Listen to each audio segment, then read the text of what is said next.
আজ আমি তোমাদেরকে বলতে চলেছি টগর গাছের পরিচর্যার ব্যাপারে, আর কী কী পোকা লাগে আর কী কী ক্ষতি হয়। টগর গাছের সেরকম ক্ষতি একবারে নাই বললেই চলা হয়।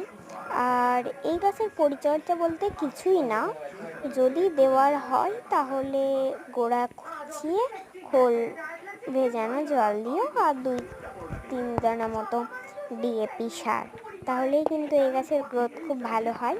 আর এর কিন্তু খুব সহজে ডাল থেকে কাটিং হয়, চারাও তৈরি হয়, মানে কাটিং।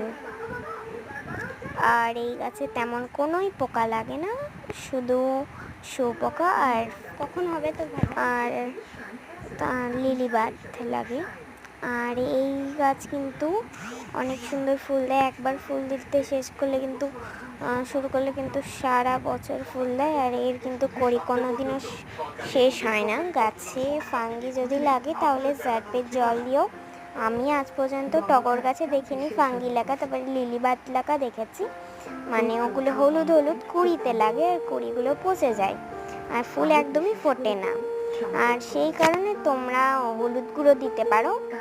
আর এটা হলো ছোট্ট ডাল, যার কেটে কিন্তু লাগালে কিন্তু এখন চারা হয়ে যাবে, তবে এটা কেটে লাগাবে।